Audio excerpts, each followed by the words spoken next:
ಹೇಗಿದೆ ಸರ್ ಆರೋಗ್ಯ? ಏನಿದೆ ಈ ಆನರ್ ಕಿಲ್ಲಿಂಗ್ ಅಂತ ನಾವೇನು ಹೇಳ್ತೀವಿ, ಸ್ವಾತಂತ್ರ್ಯ ಸಿಕ್ಕ 80 ವರ್ಷ ಆಗ್ಲಿಕ್ಕೆ ಬಂತು, ಇನ್ನಾದರೂ ಇಂಥ ವ್ಯವಸ್ಥೆಯಲ್ಲಿ ನಾವು ಇದೀವಲ್ಲ ಅಂತಕ್ಕಂಥದ್ದೇ ಒಂದು ಮನಸ್ತಾಪ. ಇಂಥ ಒಂದು ದೃಶ್ಯ ಯಾರು ನೋಡಬಾರ್ದು ಸಮಾಜದಲ್ಲಿ.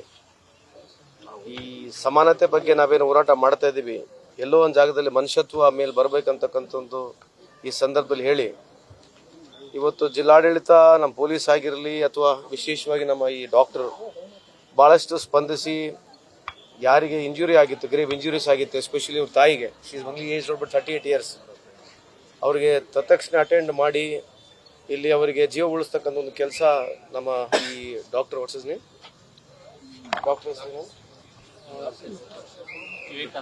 ವಿವೇಕಾನಂದ ಹಾಸ್ಪಿಟಲ್ ಅವ್ರು ಮಾಡಿದ್ದಾರೆ. ಅದ್ರ ಜೊತೆಗೆ ಪೊಲೀಸರು ಇನ್ ಟೈಮು ಆಕ್ಟ್ ಮಾಡಿ ಇನ್ನೇನು ಅನಾಹುತ ಆಗ್ತಕ್ಕಂಥದಕ್ಕೆ ನಿಂದ್ರಿಸಿದ್ದಾರೆ. ಹಂಗಾಗಿ ಇವತ್ತು ನಮ್ಮ ಇಲಾಖೆ, ನಮ್ಮ ಪೊಲೀಸ್ ಇಲಾಖೆ ಆಗಿರಲಿ, ಜಿಲ್ಲಾಡಳಿತ ಆಗಿರಲಿ ಅಥವಾ ನಮ್ಮ ಸರ್ಕಾರ ವತಿಯಿಂದ ಏನು ಆಗಬೇಕು ಅದು ನಾನು ನೇರವಾಗಿ ಸಂಪರ್ಕ SP ಅವ್ರ ಜೊತೆಗೆ DC ಅವ್ರ ಜೊತೆಗಿದ್ದು ಏನು ಮಾಡಬೇಕು ಅದನ್ನ ಮಾಡಿದ್ದೇವೆ. CO ಅವರು ಕೂಡ ಇದ್ದರು, ಎಲ್ಲ ಮಾಡಿದ್ದೇವೆ. ಆದರೆ ಇದು ಯಾವ ರೀತಿ ಹೇಳ್ಬೇಕು ಅಂತಕ್ಕಂಥದ್ದು ನನಗೆ ಮಾತಿಲ್ಲ. ಆದರೆ ಇವತ್ತು ಇಡೀ ಸರ್ಕಾರ ನಮ್ಮ ಈ ಹುಡುಗನ ಫ್ಯಾಮಿಲಿ ಹಿಂದ್ಗಡೆ ಇವ್ರ ಜೊತೆ ಇದೀವಿ ಅಂತ ಹೇಳಿಕ್ಕೆ ಇಚ್ಛೆ ಬಯಸ್ತೇನೆ. ಸಮಾಜ ಕಲ್ಯಾಣ ಅಧಿಕಾರಿಗಳು ಸರಿಯಾದ ಒಂದು ಸಭೆ ಮಾಡಿಲ್ಲ, ನೀವು ನಿರ್ಲಕ್ಷ್ಯ ತೋರಿದ್ದೀರಿ.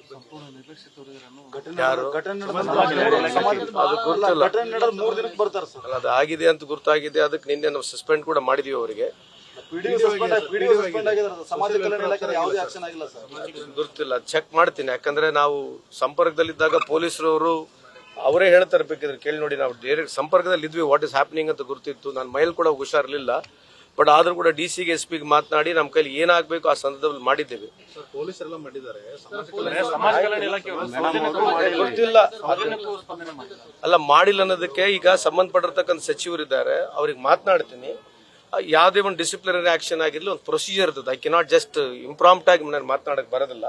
ಖಂಡಿತವಾಗ್ಲೂ ಅವ್ರು ಹೇಳಿದ್ದಾರೆ, ಯಾವ್ಯಾವ ಇಲಾಖೆಯವರನ್ನ ಸರಿಗೆ ರಿಯಾಕ್ಟ್ ಮಾಡಿರಲ್ಲ ಅಥವಾ ಪ್ರಾಪರ್ ಆಗಿ ಯಾರು ರೆಸ್ಪಾನ್ಸ್ ಮಾಡಿರಂಗಿಲ್ಲ, ಅವ್ರಿಗೆ ಡೆಫಿನೆಟ್ಲಿ ಕ್ರಮ ತಗೊಳ್ತೀವಿ. ಅಲ್ಲ, ಹಾಸ್ಪಿಟಲ್ ಬಿಲ್ ಕಟ್ಟಿದ್ದು ಪೊಲೀಸರು ಸರ್, ಅವ್ರು ಹೇಳ್ತಾರೆ ನಾವೇ ಬಿಲ್ ಕಟ್ಟಿದೀವಿ, ನಾವೇ ಅವ್ರ ಜೊತೆಗಿದ್ದೀವಿ ಅಂತ ಸುಳ್ಳು ಮಾಹಿತಿನೂ ಕೊಡ್ತಾರೆ ಸರ್. ಅಲ್ಲ, ಬಿಲ್ ಯಾರು ಕಟ್ಟಿರ್ತಕ್ಕಂಥದ್ದು ಇದು ಈ ಸದ್ಯಕ್ಕೆ ಈಗ ಅನ್ವೇಷಕ ಅನ್ಸುತ್ತೆ. ಅದನ್ನ ಸುಳ್ಳು ಯಾಕೆ, ಮಾಹಿತಿ ಯಾಕೆ ಸುಳ್ಳು ಹೇಳೋದು ನನಗೆ ಗೊತ್ತಿಲ್ಲ. ಅವ್ರು ಸುಳ್ಳು ಹೇಳಿದ್ರೆ ಅವ್ರನ್ನ ನಾವು ತಗೊಳ್ತೀವಿ, ಬಟ್ ಆ ವಿಷಯನ ಅದರಿಂದ ಏನೋ that does not have as of now, it does not have much relevance. ಅಲ್ಲ, ಕೌನ್ಸಿಲಿಂಗ್ ಮಾಡ್ತಾ ಇದೀವಿ ಅವರಿಗೆ. ಸೊ ಕೌನ್ಸಿಲಿಂಗ್ ಮಾತಾಡಿ ನಾನು ಕೂಡ ಹೋಮ್ ಮಿನಿಸ್ಟರ್ ಅವ್ರ ಜೊತೆ ಮಾತನಾಡ್ತೀನಿ. ಮುಂದೆ ಯಾವ ರೀತಿಯಾದಂತ ಅವರಿಗೆ ನಾವು ಭರವಸೆನೂ ಕೊಡಬೇಕು. ಯಾಕಂದ್ರೆ ಇದು ಒಂಥರ ಸೋಷಿಯಲ್ ಬೈಕಾಟ್ ಆಗಿದಂಗೆ ಕಾಣ್ತಾ ಇದ್ದಾರೆ, ನೋಡ್ತಾ ಇದ್ದಾರೆ. ಯಾಕಂದ್ರೆ ಅವರಿಗೆ ಪಾಪ ಹುಡುಗ ಹೇಳಕ್ಕಲ್ಲಿಗೆ ಯಾರು ನಮಗೆ ಸಹಾಯ ಮಾಡಲಿಲ್ಲ ಅಂತಕ್ಕಂಥ ಹೇಳ್ತಕ್ಕಂಥದ್ದು ಇದು ಒಂದು ದುಃಖ ಸ್ಥಿತಿಯಲ್ಲಿ ನಾವಿದೀವಿ. If you see somebody other people are not also coming, ಯಾರು ಹೆಲ್ಪಿಗೆ ಬಂದಿಲ್ಲ ಅಂತಕ್ಕಂಥದ್ದು ಬಹಳ ದುಃಖದ ಸಂಗತಿ. ಸೊ ಇದ್ರ ಬಗ್ಗೆ ಚರ್ಚೆ ಮಾಡಿ ಸಮರ್ಪಕವಾಗಿ ಅವ್ರ ಫ್ಯಾಮಿಲಿಗಳನ್ನ ಮತ್ತೆ ರಿಸ್ಟೋರ್ ಮಾಡಬೇಕು. ಎಲ್ಲದಕ್ಕಿಂತ ಜಾಸ್ತಿ ಕಾನ್ಫಿಡೆನ್ಸ್ ತುಂಬತಕ್ಕಂಥ ಕೆಲಸ ಮಾಡಬೇಕು. ಕೌನ್ಸಿಲಿಂಗ್ ಮಾಡ್ತಾ ಇದೀವಿ ಅವ್ರಿಗೆ. ನಾವು ಆಲ್ರೆಡಿ ಭೇಟಿನೂ ಕೊಡ್ತೀವಿ. ಅದ್ರ ಜೊತೆಗೆ ಆಲ್ರೆಡಿ DC ಅವರು ಎನ್ಕ್ವೈರಿ ಪ್ರಾರಂಭ ಮಾಡಿದ್ದಾರೆ. So we already initiated enquiry. So will wait for the enquiry to come. ಅಲ್ಲ, ಮಾತನಾಡ್ತೀವಿ ಏನು ಹೆಚ್ಚಿನ ಪರಿಹಾರ. ಎಲ್ಲಾ ಪಕ್ಷಾತೀತ ಎಲ್ಲ ಮುಖಂಡರು ಕೂಡ ಬಂದು ಹೋಗಿದ್ದಾರೆ. ನಾವೆಲ್ಲರ ಜೊತೆಗಿದ್ದೀವಿ ಸಾರ್ವಜನಿಕವಾಗಿ. ಅದ್ರ ಜೊತೆಗೆ ಇನ್ನ ಸರ್ಕಾರ ವತಿಯಿಂದ ಏನು ಮ್ಯಾಕ್ಸಿಮಮ್ ಮಾಡ್ಲಿಕ್ಕಾಗತ್ತೆ ಮಾಡ್ತೀವಿ.